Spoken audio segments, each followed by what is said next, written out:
반갑습니다.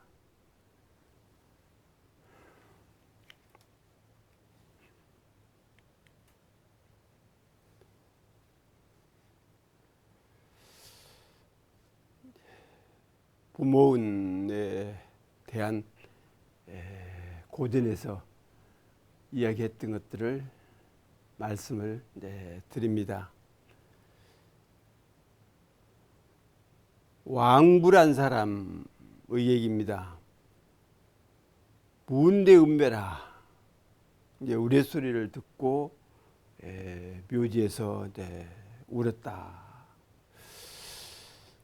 삼국시대 윗나라 왕부는 부모님에 대해서 지극한 효를 한 사람입니다. 이제 모 전일 그 어머니가 살아계실 때에 이제 두려운 것이 우레소리라. 비 오고 바람 불고 그러면 거의 다 우레소리가 나잖아요. 이제 그 소리를 제일로 이제 두려워했다.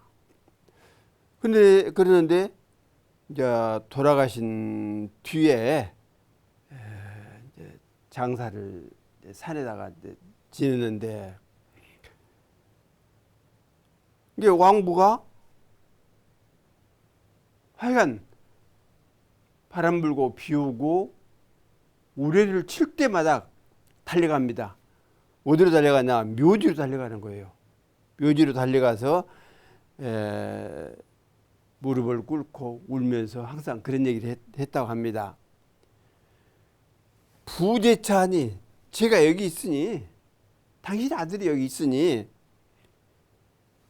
못집 물고 하소서. 우리 어머니께서 두려워하지 마시오.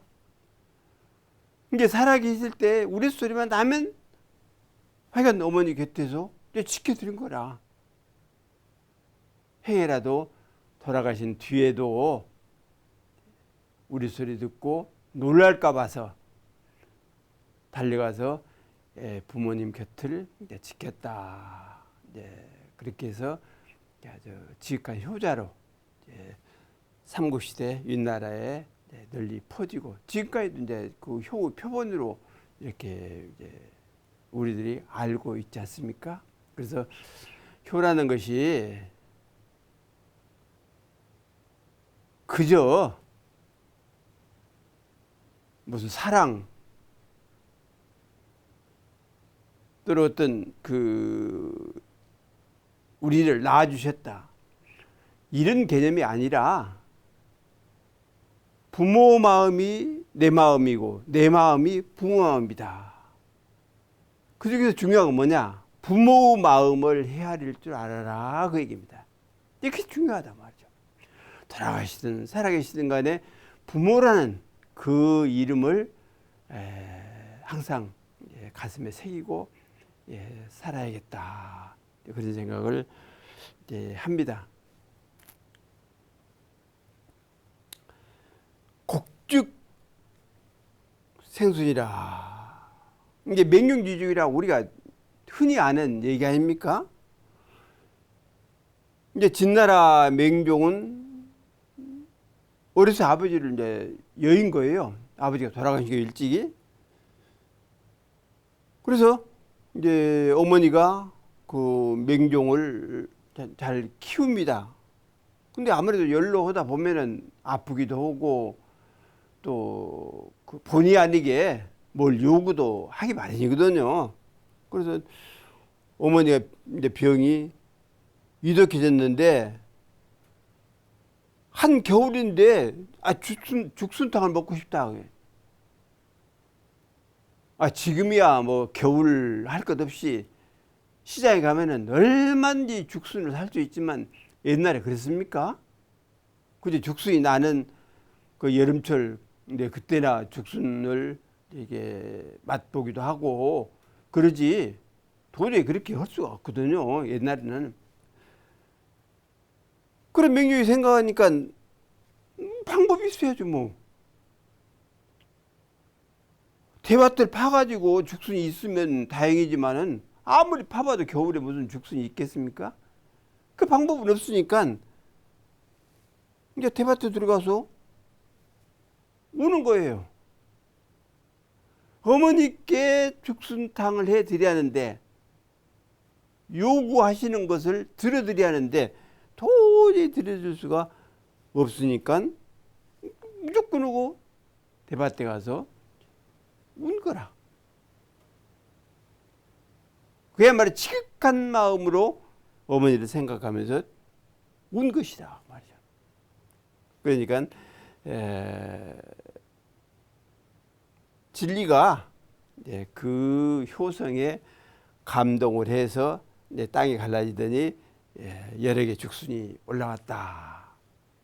이제 그것으로 이제 죽순탕을 해서 어머니께 드리니까 어머니가 자시고 병이 나았다. 그래서 옛날부터 맹종지주의라 그러거든요.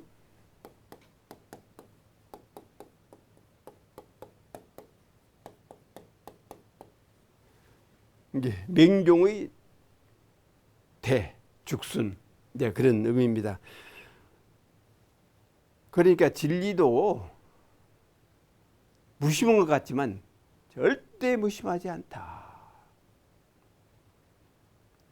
지선이든 지효든, 그러니까 이 지자나 또는 극자나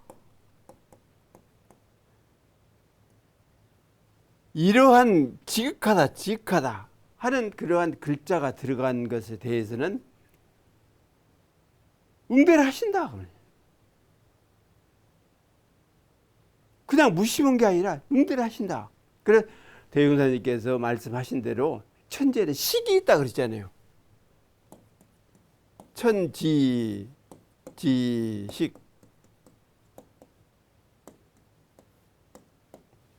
천지식. 하늘 땅에는 식이 있다. 식이라는 글자 그대로 알아둔다 그 말이죠. 알아본다.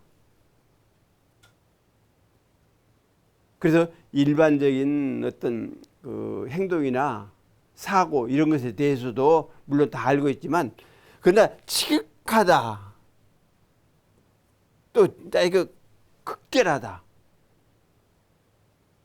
여기에는 반드시 이제 성이라는 게 들어가겠죠. 정성이라는 게 들어간다 맞죠. 그냥 정성이 아니라 지극한 정성, 극한 정성, 극성. 극성스럽다 그러잖아요. 극성. 그래서 여기에 대한 감동은 진리가 알아서 주시는 거죠. 그래서 한겨울에 어떻게 죽순이 대밭에서 나옵니까?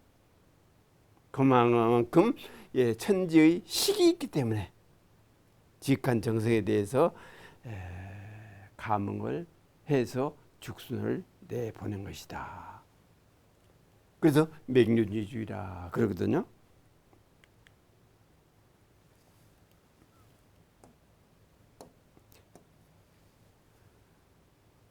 와빙구리라 어려면서 잉어를 이제 구했다. 이제 그 얘기인데, 여기도 왕상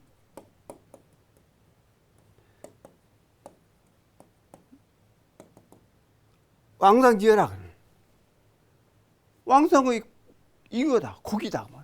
이제 그 얘기입니다. 진나라 왕상은 이게 자가 휴적인데 어머니를 일찍 이제 여인 거예요. 어머니가 돌아가신 거예요. 그래도 아버지가 살아계시니까 이제 계모 주씨를 이렇게 이제 그 새 장가를 든 거죠. 그런데 그 주씨가 자유로운 사람이 아니었던가 봐요. 자유롭지 않는 행동을 하니까 그 어머니가 미워하기 마련이죠. 그러니까 어머니가 미워하니까 아버지도 따라서 미워하기 마련일랑은 모르죠. 그래서 역시 미워한다. 그런데 계모가 물고기를 먹고 싶어 해. 겨울인데. 물론 지금이야 뭐 겨울 뭐 봄 가을 할 것 없이 얼마든지 고기를 잡을 수 있고 얼마든지 시장에 가면 사다가 먹을 수가 있지만은 옛날에 그렇게 쉬웠습니까? 어떻게?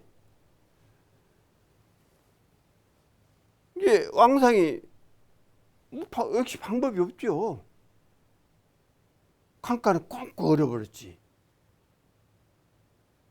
그래 뭐 방법이 없으니까 무조건 이제 강에 뛰어들어서 이제 그 얼음에 뛰어들어서 옷을 벗고 이제 누웠다. 얼음에 누웠다. 그래서 다시 말하면 얼음이 녹아서 고기를 잡을 수 있는가를 생각하고 누운 거죠. 이제 그 생각보다도 지극한 효성의 마음으로 누운 것 아니겠습니까? 그러니까 이 얼음이 녹으면서 잉어 이제 두 마리가 뛰어 올라왔다. 그래서 어머니를 공양을 했다. 이제 이러한 상황에서 그 어머니가 이제 가만히 있었겠습니까? 그야말로 자식을 사랑하는 어머니의 본 모습으로 이제 돌아온 거죠. 그래서 이제 어머니란 그 자식에 대한 사랑이랄까? 이게 빠져버린다고 하면 어머니 볼 필요가 없죠. 그게 어머니가 될 수도 없고.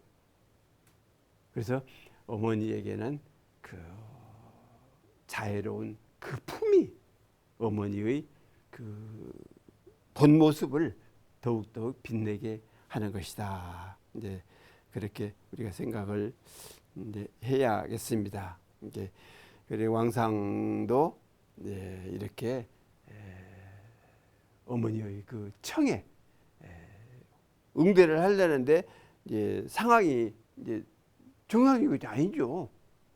그렇지만은 역시 정성을 다하고 효성이 지극한지라 역시 하늘의 감동이 있었던 것 아닌가 이렇게 생각을 할 수가 있습니다.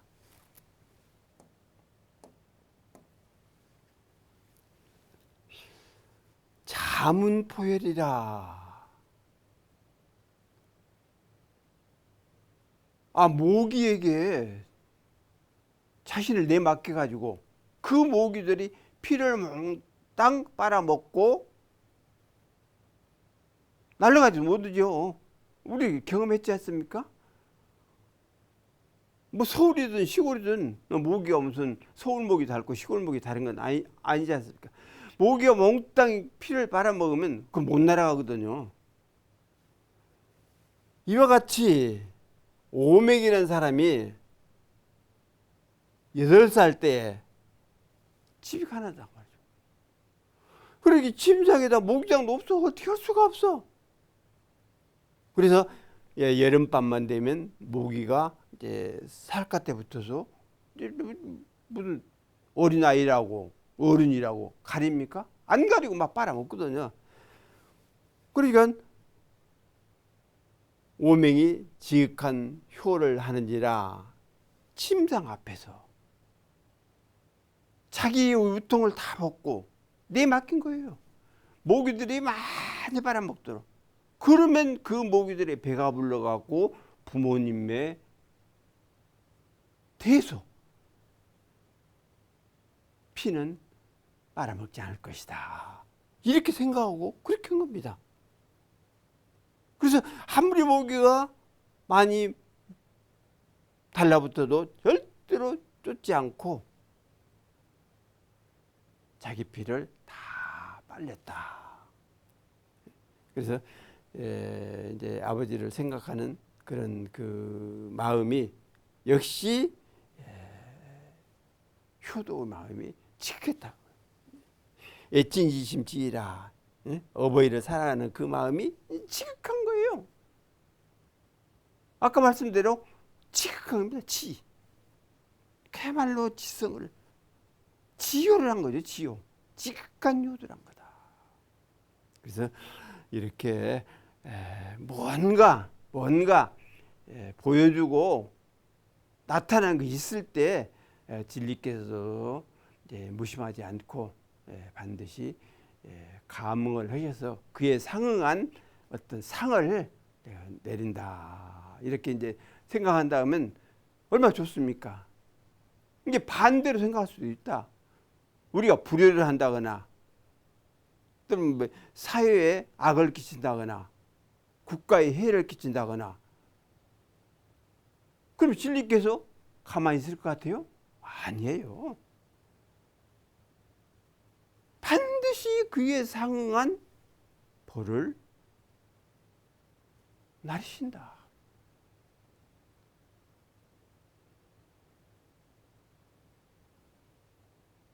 그러면 예를 들어서 이제 범악을 했다. 이제 악을 범했다고.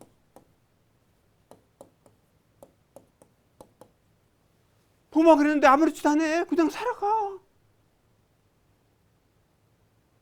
그러면 이렇게 살면 되지. 뭐 질리고 뭐시 뭔 소용이냐. 그러지만은 그렇게 악을 범한 상황에 대한 과보가 나에게 이르지 않는 것은 이건 뭐냐? 미시제다.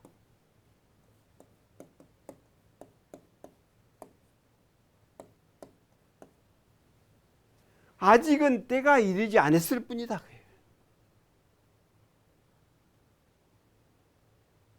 선이든 악이든 효든 불효든 저지른 상황에 지은 상황에 대해서 과보가 없다. 이것은 아직은 때가 이르지 않았을 뿐이지 때가 이르면 반드시 주고받게 된다. 반드시 과보가 있게 된다. 그래서 우리들이 세상을 살면서 이렇게 좋은 일은 남겨둘지언정 악한 못된 그러한 상황을 이렇게 사회의 모든 상황 또는 사람들에게 각인이 되지 않도록 해야 할 뿐만 아니라 제일 중요한 것은 역사에 기록이 되지 않도록 해야 한다. 역사에 기록이 되지 않도록.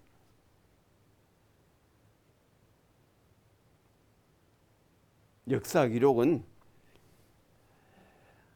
당대는 혹시 어떻게 면해가려고 모르지만은 가면 갈수록 지탄의 대상이 될 수밖에 없다. 그런 얘기를 할 수가 있습니다.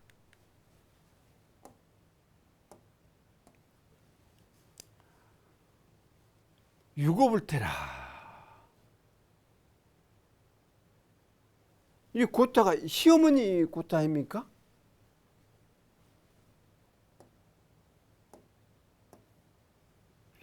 이 시어머니 고타거든요.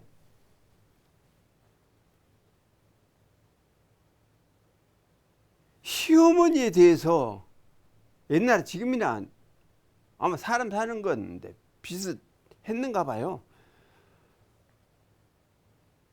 시어머니에 대해서 정말로 내 부모처럼 여기고 살면 얼마나 좋겠습니까?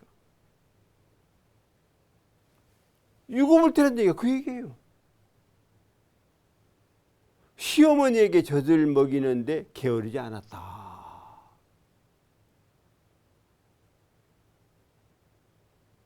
당나라 최산남의 증조모 손부인이 나이가 많아 이가 다 빠지고 없었다. 그러니까 최산남의 조모 당부인은 매일 시어머니를 씻기고 머리를 빗겨준 후 대청에 올라 자기 젖을 먹였다. 시어머니한테 자기 젖을 먹인 거예요. 지금 같으면서 우유도 많고 그러니까 우유 사다가 드리면 되겠지만 옛날에 그 우유라는 게 있겠어요? 뭐 소 젖이랄지 무슨 뭐 염소 젖이랄지 이런 것들이 있으면 좋으련만 그런 것을 키운다는 것도 쉬운 문제가 아니고 그러니까 항상 하루에 몇 번씩 아이한테 젖을 물리는 것처럼 다 물려줬다. 그러는데 묘한 것은 손부인은 수년 동안 곡식을 먹지 않았지만은 여전히 건강했다. 왜? 그 며느리의 젖을 빨아먹기 때문에 그랬다. 어느 날 이제 손부인이 병에 걸려서 집안 사람들 다 넣어 먹고 다 모아놓고 소원을 빌어줬습니다. 내가 며느리의 은혜에 특별히 보답할 것은 없지만 손자 며느리도 며느리가 나한테 효도한 것만큼 하기를 바란다.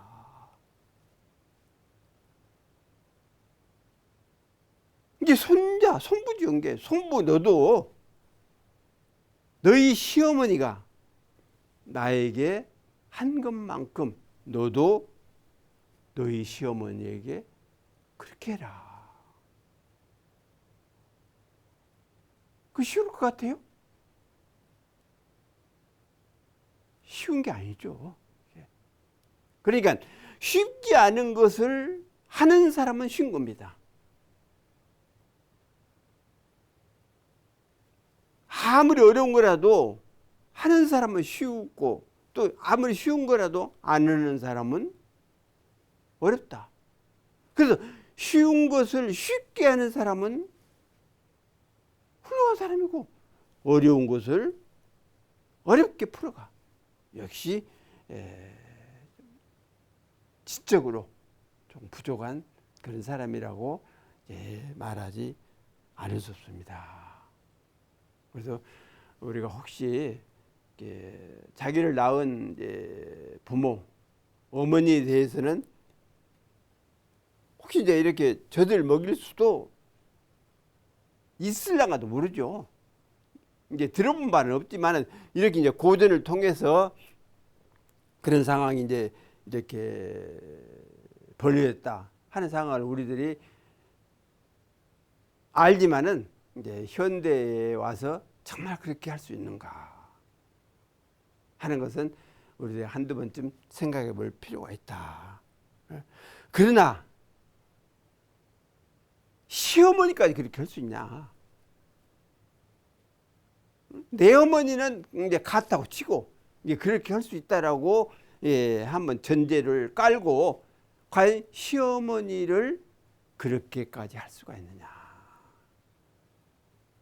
한번 어려울 것 같아요. 그러나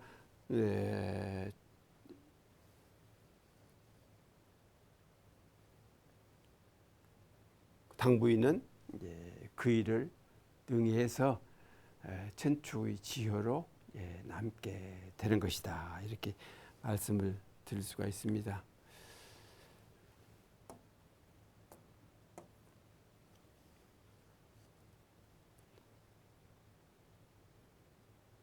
책짓니끼라.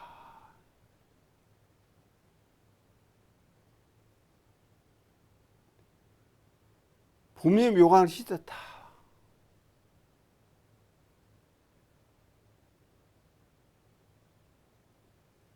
송나라 황정견 하면은 서양은 혹시 모르지만 동양에 모르는 사람이 없습니다. 글씨도 잘 쓰고 정치도 잘하고 문장도 잘하고 그런 사람이에요.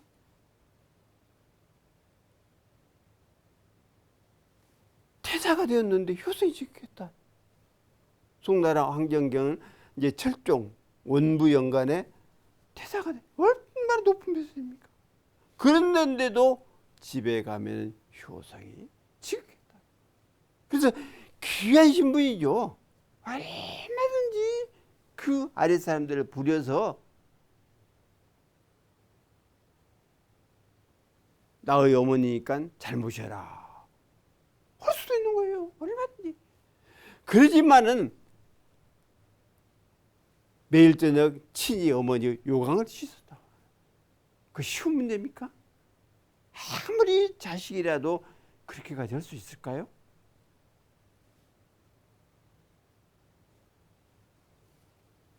단 단 하루도 자식의 도리를 다하지 않는 적이 없었다.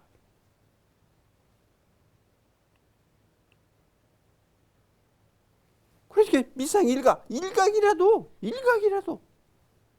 잠깐이라도 자식의 그 직분 이것을 공양해 드리지 봉공해 드리지 아니한 바가 없었다.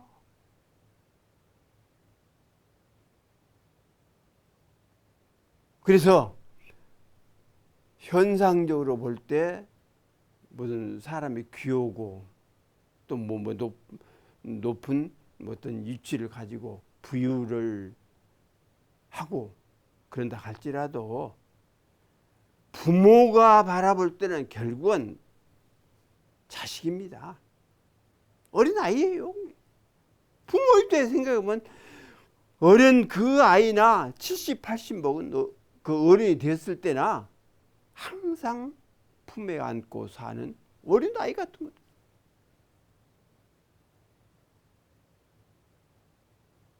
그래서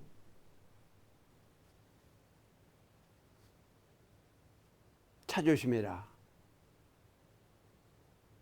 80 먹은 노모가 예를 들면 60, 50 먹은 그 자식한테 출근할 때 차조심해라.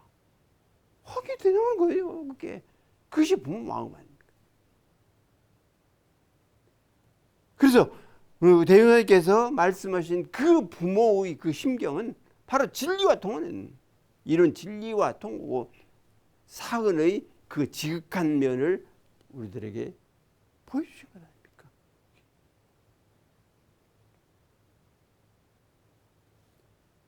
그래서 이렇게 벼슬도 높고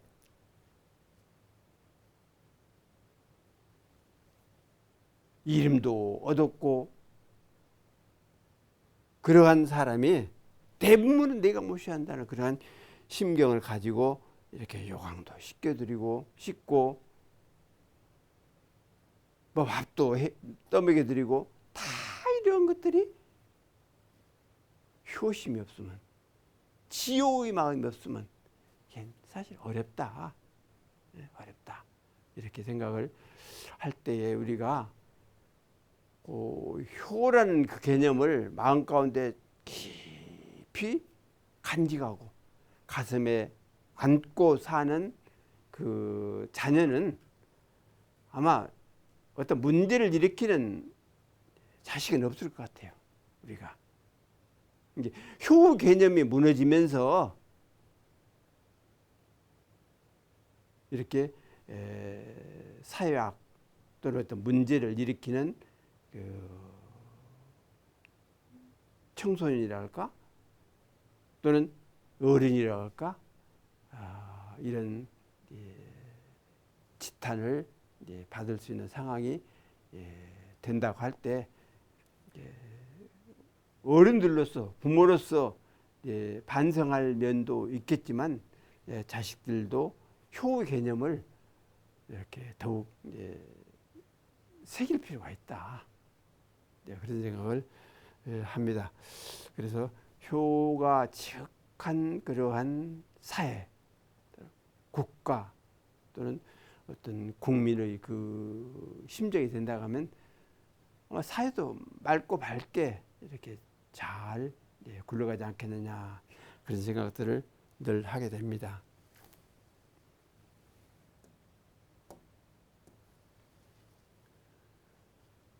송아기를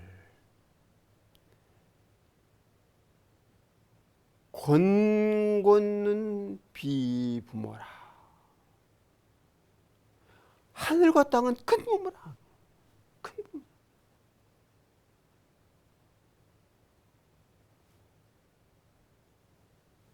역시 양치는 그래서 두 어버이라고 불만하다. 이게 전부 지모가 되는 거죠.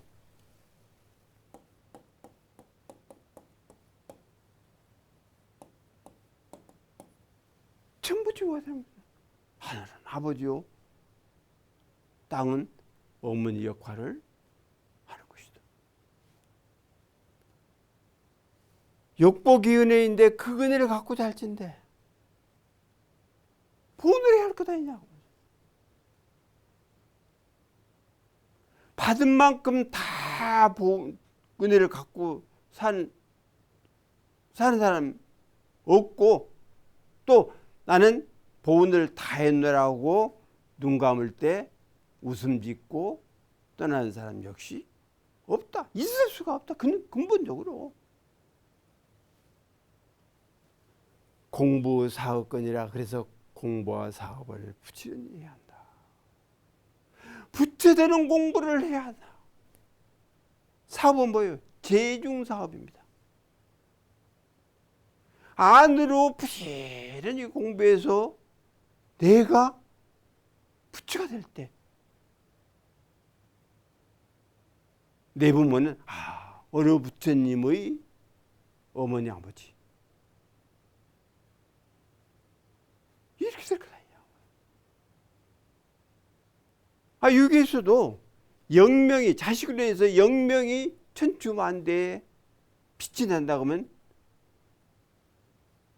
부모로서 얼마나 거룩하겠습니까? 내 자식이 잘해서, 내 자식 훌륭해서 부모의 이름까지 나게 됐으니 얼마나 영광스럽겠느냐. 그보다는 더 내가 부처가 됨으로써, 공부를 잘해서 부처가 됨으로써 부처님의 법보에 부모님의 이름이 실린다. 영광 중에서도 큰 영광이죠. 효 중에서도 더 큰 효다. 그래서 우리들의 그 부모님을 온불교의 그 법보에 이렇게 실려 드리는 것만 해도 사실 큰 효라 이렇게 생각할 수가 있습니다. 따라서 사업하는 것도 물론 현상적으로 큰 기업을 운영을 해서 많은 사람들을 이렇게 먹여 살리는 그러한 사업을 하는 것도 이제 대단하죠. 우리나라의 굴지의 사업들이 얼마나 우리들에게 이익을 많이 줍니까? 그러한 사업들로 인해서 세계적으로도 우리들의 위상이, 국격이 이렇게 높아진다고 하면 얼마나 좋은 일이에요. 그러지만은 우리들의 사업은 그게 아니다. 재중사업이다. 중생을 제도하자. 중생이 제도되어야 낙원세계가 이루어진다. 그래서 낙원세계에 이르는 것이 우리들의 최종 목표라고 할진데, 안으로는 내가 공부를 열심히 하고 밖으로는 제도사업을 열심히 해야 이 사업이, 즉 낙원이 이루어질 것 아니냐. 그래서 천지 또 양진 그 은혜를 갚으려고 하면 다른 거 없다. 공부 열심히 해라. 사업 열심히 해라. 공부는 부처님 되는 공부, 사업은 중생 제도하는 사업이다. 이렇게 말씀을 드릴 수가 있습니다. 약인 비부모면 만일 사람이 부모가 아니라면, 부모가 없다고 말이죠. 부모가 아니었다면 난득세인이라, 세상에 사람이면 없겠다고. 우리도 아는 바와 같이 무슨 땅에서 솟아날 수가 있습니까? 하늘에 떨어질 수가 있습니까? 옛날 신화처럼 무슨 알이 떨어졌다, 어쩌다 이런 얘기는 있을라가 모르지만은 그것이 사실인가 하는 것도 지금 생각해 보면 의문을 가질 수밖에 없잖아요. 그래서 사람이라 하면은 역시 어머니와 아버지를 통해서 이렇게 몸을 받는 것 아니냐. 그래서 세상의 사람인을 사실 부모가 아니면 얻기 어렵다. 불조의 성취하면, 그래서 부처와 조사를 성취하게 된다면, 위에서도 말씀드린 바와 같이 내 자신이 부처가 되고 조사가 되고 현인이 되고 성이 된다면 보은 주 소견이라 은혜 갚음 조금이나마 덜게 되리라. 은혜 갚는데 조금이라도 덜게 될 뿐이지 다 갚는 건 없어요. 어떻게 갚습니까? 근본적으로 갚을 수 없게 되어 있는데 그걸 조금 효도고 했다고 갚아야 될 것 같아요.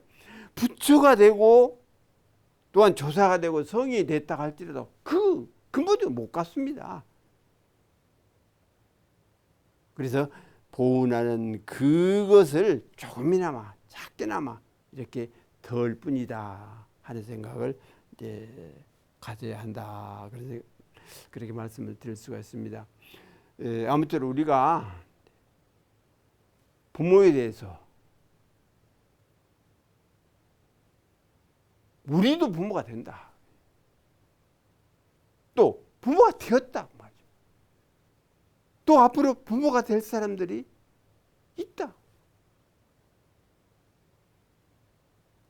그래서 부모는 말씀드린 대로 효 외에 다른 것을 연결시키지 말라.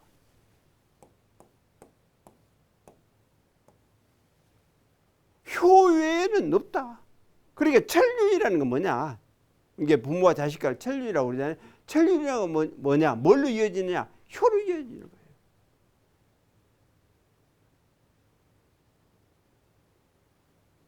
그래서 효를 해야 천륜이 더욱 굳어지고 건네지고 그런다. 물론 천륜 자체가 무슨 가감을 헐성기는 것은 아니지만은 천륜을 저버리는 일들이 비일비재하기 때문에 그 천륜을 더욱 잊고 돈독하게 하고 굳게 하기 위해서는 자식 입장에서 부모보다는 자식의 입장에서 노력이 더 필요하지 않겠느냐.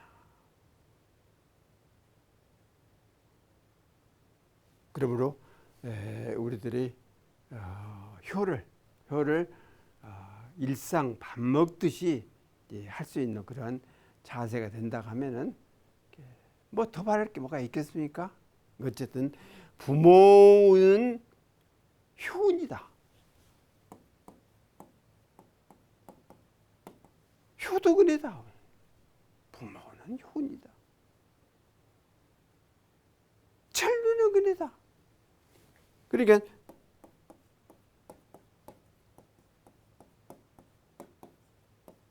천륜 지은이겠죠. 천륜은 은혜다. 천륜은 은이다. 그래서 우리가 부모에 대해서 어려움이 있다 이렇게 생각을 하지 말고 내 힘나는 대로 봉양을 해야 한다 하는 생각을 갖습니다. 이제 어렸을 때 이제 그런 얘기를 들은 게 이제 생각이 나는데, 어머니가 이제 홀로 돼가지고 아들 하나를 이렇게 키웠더랍니다. 근데 아이가 착해. 그래서 이제 학교를 이제 갔다 오다가 이제 상점에 뭘 사러 들어간 거예요. 들어가서 예를 들어서 이제 1,000원 주고 이제 사와야 하는데 1,000원 줬지만은 물건은 이제 1,500원짜리가 된 거예요. 그러니까 어머니가 이걸 보고는 잘했다.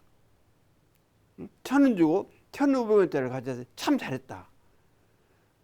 이게 어머니가 잘했다는 칭찬을 하니까 아들도 우리 어머니가 이렇게 좋아하시는구나. 이제 어려서부터 이렇게 이제 각인이 된 거죠. 그래가지고 이게 다음에 또 역시 이런 식으로 1,000원짜리를 샀는데 한 2,000원짜리를 이렇게 뭘 가져왔다고 그러니까 잘했다고. 어머니가 잘했다고. 그러니까 어머니 운동을 보고 기뻐하는 거 보니까 자기도 기뻐. 그렇게 해서 이제 도둑이 된 겁니다.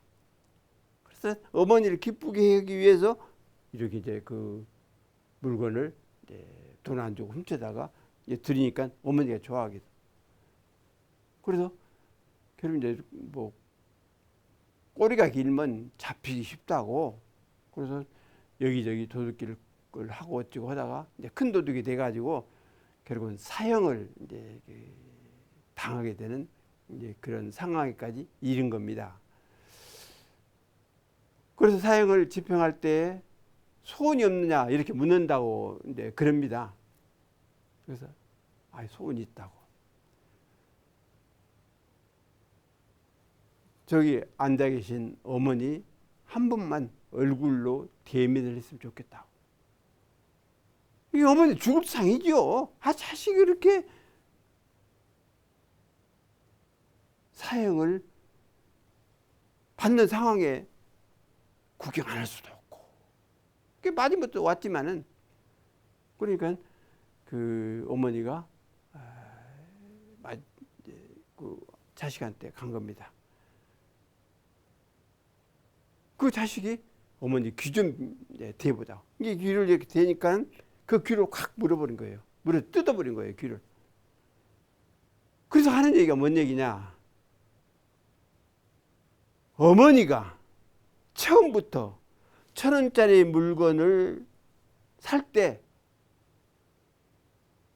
1,000원 주고 사온 걸 기쁘게 여겼더라면 되는데 500원이 더 붙으니까 그걸 좋아했다.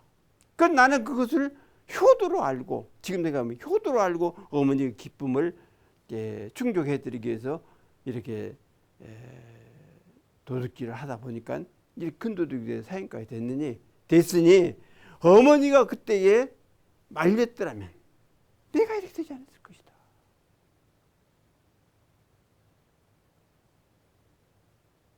그 잘못이라고 1,000원짜리만 가져왔으면 되는데 500원을 더 붙여서 물건을 가져왔으니 그 잘못이다. 갖다 줘라. 가서 용서를 빌어라. 이렇게 호되게 나무랬더라면 네가 오늘날 이렇게 어려운 상황에 다시 한번 죽음의 상황에 놓이지 않을 것 아니냐. 그래서 어머니 귀를 이렇게 물어 뜯어버렸다 하는 얘기를 이제 어렸을 때 들은 적이 있거든요. 그러니까 우리가 어렸을 때 결국은 부모를 통해서 교육이 되기가 쉬우니까 부모의 노릇을 어렸을 때 잘 하면은 그 자식의 성장도 잘 성장이 돼서 훌륭한 인격을 갖춘 인물들이 될 수 있다 하는 데 대해서 말씀을 드립니다.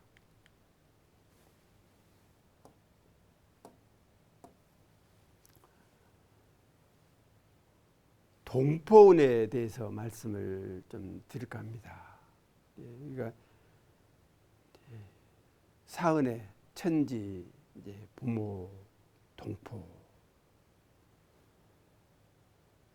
동자는 뭐 한 가지 동 무리 동아리 그런 뜻 아닙니까? 함께 한다는 그런 뜻이고 포자는 이제 세포, 포자, 또 태보.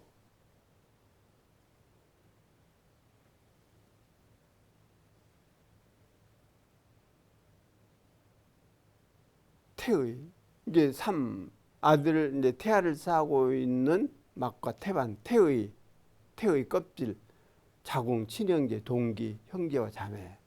이게 포 아닙니까?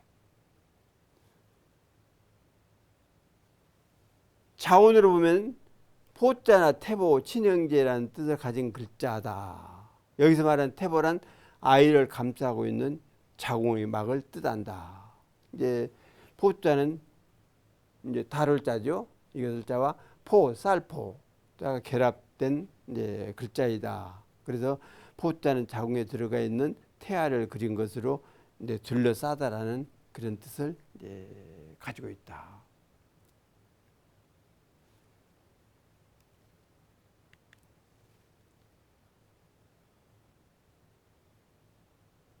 그래서 동포란 자체가 뭐 같은 어머니로 인해서 태어난 형제, 자매, 이게 이제 동포거든요. 또 한 나라 또는 한 민족에 속한 어떤 백성, 같은 결의 이런 것을 동포라고 말할 수 있다. 그렇게 생각을 할 수가 있는데, 같은 부모에게서 생산된 친형제를 말한다. 동포란. 따라서 결의로 연결된 형제는 동포라고 할 수 없다. 그러니까 넓은 의미로 볼 때는 우주만 전체가 이제 동포라고 볼 수도 있지만, 사람을 기준으로 볼 때 위형제로 맺은 형제는 동포라고 할 수가 없죠. 어머니의 포자를 통해서 태어난 형제가 동포지, 다른 포태에서 태어난 사람, 나와 같이 어떤 뜻이나 생각이 일치하고 동일하다고 그래서 형제라고 볼 수는 없지 않느냐. 그건 의형제다. 의형제. 의리로 맺어진 형제다. 그래서 한서 이제 동방삭전에 같은 포태의 무리도 몸담아 살 곳이 없으니 그 연고가 무엇인가. 이제 이런 글이 있어요. 동포지도가 무소용거 기고하야. 같은 동포들도 그 한 자리에 살 수가 없어. 그게 무슨 연고냐.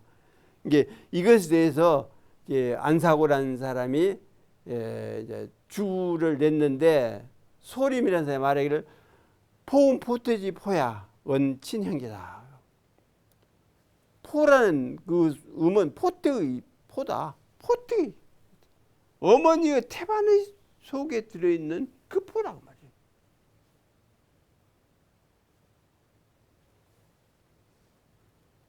그러면 친형제일 수밖에 없죠. 어머니의 포태에서 자라가지고 우리들 나왔는데 친형제일 수밖에 없죠. 즉 가장 좁은 단위의 동포는 동일한 부모에게서 몸을 받은 형제 자매를 동포라고 규정할 수 있다는 겁니다.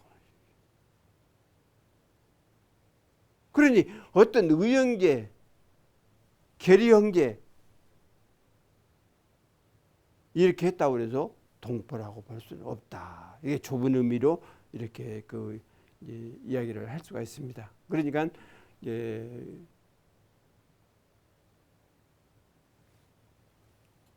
도원결의 있잖아요. 뭐 유비, 관운장, 또 이제 장비, 이 세 사람이 도원에서 결의를 했다고 그래서 그 사람을 동포라고 볼 수는 없다. 결의 형제지. 오늘은 여기까지만 하겠습니다.